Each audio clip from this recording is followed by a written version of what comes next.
Welcome to the Produce or Die podcast. This is a show dedicated to video producers and filmmakers who want to achieve massive creative and financial success. So let's roll. What's up, everybody? Welcome to episode 2, My Shadow Career. We're going to start this episode with a quote. Sometimes when we're terrified of embracing our true calling, we'll pursue a shadow calling instead.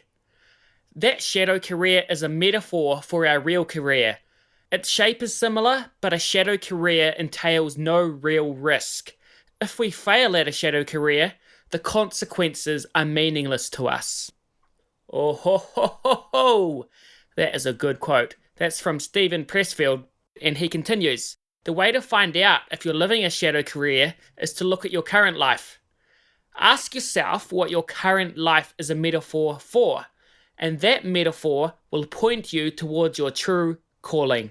And here's a couple of quick examples of shadow careers. Are you living the drugs and booze half of the musician's life without actually writing the music? Or do you call yourself a filmmaker and you talk about how you're going to make this and that, but you never actually do it? Woo! Pressfield, he is the man. So, what we're going to do now is we're going to talk about my shadow career. If you've listened to the last episode, you would have heard how I loved creating content as a teenager, but I just didn't have the confidence to do it as a career. So instead, off I went to university to study geography, and looking back, there were such strong elements of me living a shadow career. When I was at university, the band 660 was just getting started.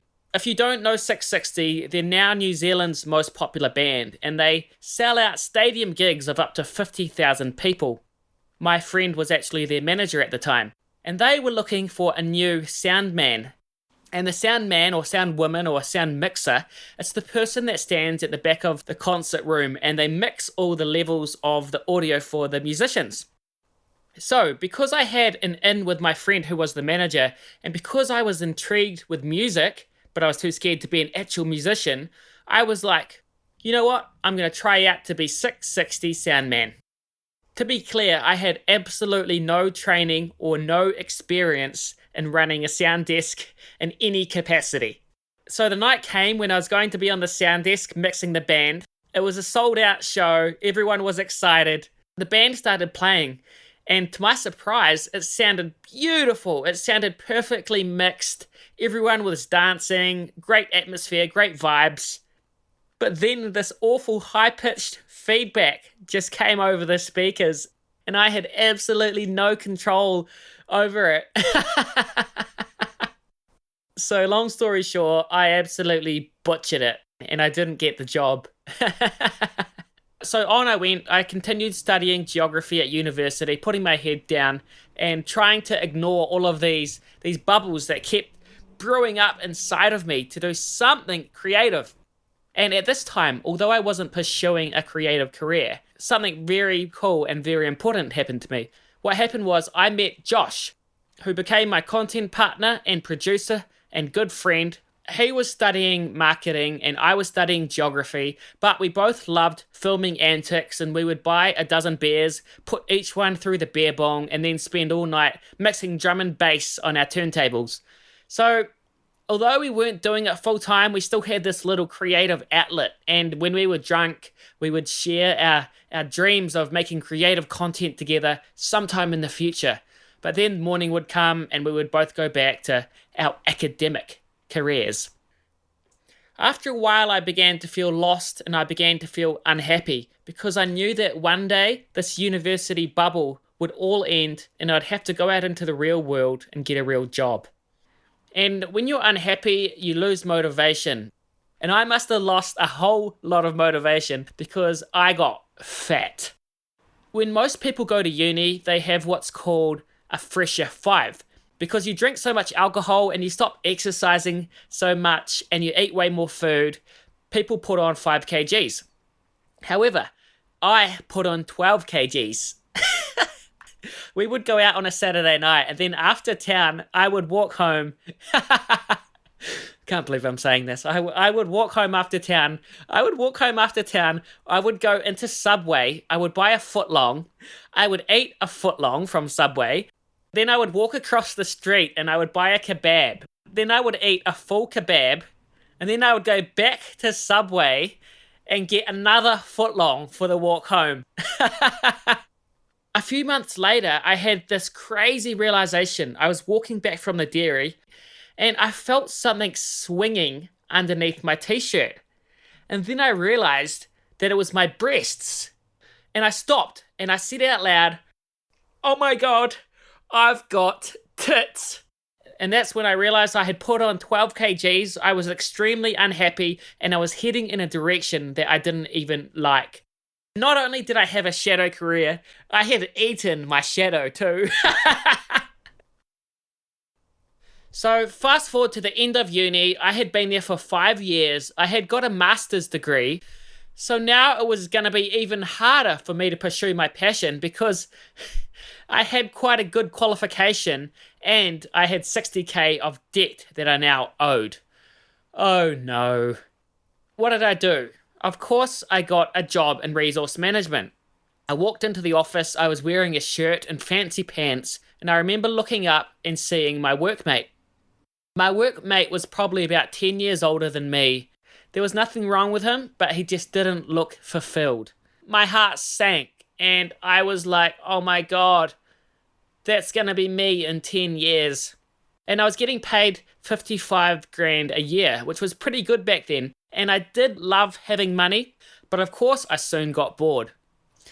And when you get bored, you start to take risks. So when my boss and my other colleague would leave the office, I would sneak off behind the cabinet and have a nap. Once again, I was unhappy and I could feel myself getting depressed. The only way that I could keep my spark alive was by thinking about content. So when I was at work, I would print off scripts of my favorite movies and TV shows and read them while at my desk. And one particular day, my boss caught me reading the Dumb and Dumber movie script, which happens to be my favorite movie. He didn't really tell me off. It was more awkward than anything because I just didn't have an excuse and my heart just wasn't in it. I had studied for 5 years. I had a massive amount of debt. But every day I was watching the clock and waiting for it all to be over. I was counting down the days to my death. It was at that moment when I got caught reading the script and I didn't even care. That I knew that I had to follow my calling. I didn't know exactly how I was going to do it and I didn't know exactly what it was, but I knew that it was something to do with video. So I quit my job and I stepped out from my shadow career and I never looked back. Often we think that we're safe if we're an employee, but really we're never safe. The safety net isn't even there. And the cool thing is there's a tipping point, and once you get enough experience and you build your confidence up, you'll never look back because it's actually safer for you to be on your own rather than work for someone else. Once you realize that, you're unstoppable because you have complete responsibility for your own destiny. Whoa. My questions to you are you living a shadow career? Even if you're a full-time videographer, do you actually make content that you like? Or are you still playing it safe? Do you have clients that you don't even like, but you're just keeping them on for money? If that's the case, you're probably not even doing a very good job, because how can you do a good job when you don't even care? As Stephen Pressfield wisely says, take a look at your own life and ask yourself, what is it a metaphor for? And if you are living or working in a shadow career in any capacity, my experience has taught me that it's worth stepping out and living a fulfilling life out of the shadow. I hope you enjoyed this episode. Let me know what you think, and I'll see you in the next one. If you've enjoyed this episode or you want to give me any feedback, hit me up on Instagram at mearle.nz. Laters.